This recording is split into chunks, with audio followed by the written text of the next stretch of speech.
These predictions that are spewing out of these platforms are about making a buck out of us. But they can also be on strategic issues like predicting outbreak of diseases, humanitarian needs, and even traffic jams and pollution levels. Hello, this is the Weekly Tradecast, podcast brought to you by UNCTAD, the UN's trade and development body. I'm Sarah Toms. We're exploring how major events are shaping trade and development and how that affects billions of people around the world. This week, we're looking at the pros and cons of big data. Every time we send an email, tap on an ad, or use our credit cards, we're creating digital data. The information travels around the world largely unregulated, and it's the lifeblood of tech giants. But that era may be ending as efforts to rein in big tech gain momentum. Scores of countries are accelerating efforts to control the digital information, driven by security and privacy concerns, as well as economic interests. The UN is calling for a balanced approach to data governance, so that access and benefits are more universal. To explain the challenges and the opportunities, I'm joined by Shamika Sirimanne, the Director of UNCTAD Technology and Logistics Division. And before UNCTAD, she held senior positions in UN regional commissions in Asia and the Pacific and Africa. Shamika enjoys gardening and reading about the evolution of the human brain. Well, welcome to the show today. Just for an overview of these issues, tell me, what are the positive and negative elements of the huge amounts of data that's being collected on all of us right now? So there are many positives and negatives.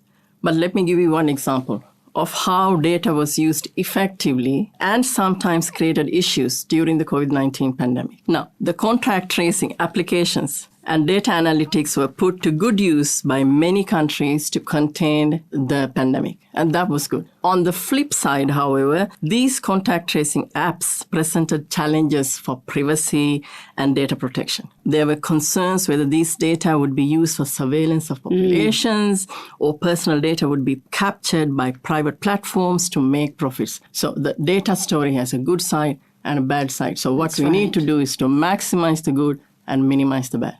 But who is actually benefiting from all this data? Now, that's easier. That's the big tech and that's the big platforms, because they are the only ones capable of collecting, storing, analyzing massive amounts of data. They are the only ones that have the computing power, the artificial intelligence, and the skills. The world's largest digital platforms are based in two countries, US and China.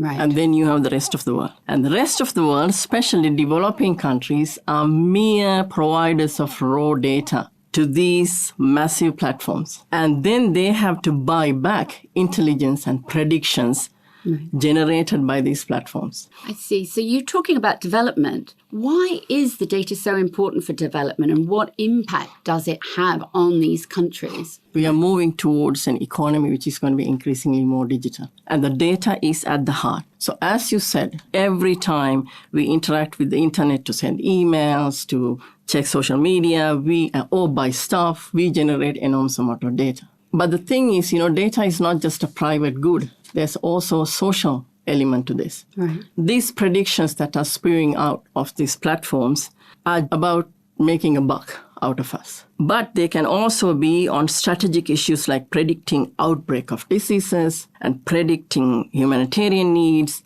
and even traffic jams and pollution levels. And there can be strategic decisions and policy made towards development and climate change adaptation if we also can use this data widely for the larger benefits of the world.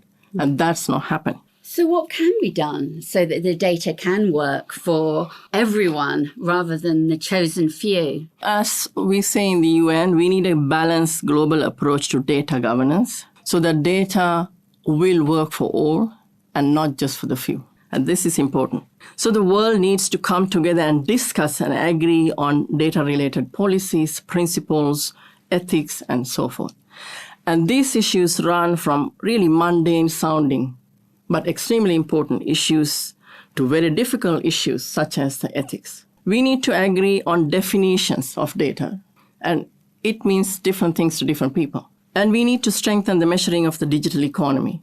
And many times countries do not have any data to say what's the size of the digital economy, how much the digital trade is happening, and that needs to be addressed. We need to agree on data sharing principles when data concerns public goods like these pandemics and the climate issues. We need to agree on rights and principles so personal data is not misused and abused. We need ethics around AI and algorithm development, and we need increased international cooperation on governing digital platforms. And this includes addressing digital taxation issues. So there are many things that we all need to come together to the table and agree, but we need everyone at the table.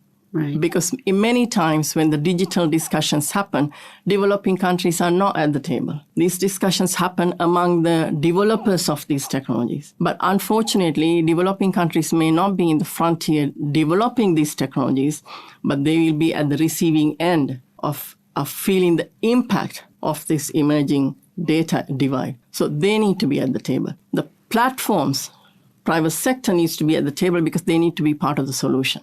We need the civil society, academics to bring different perspectives on these issues. So we need a multidisciplinary, multi-stakeholder, multilateral approach to address governance issues. And that can be done only in the UN. And that's the only platform. As you said, the world needs to come together.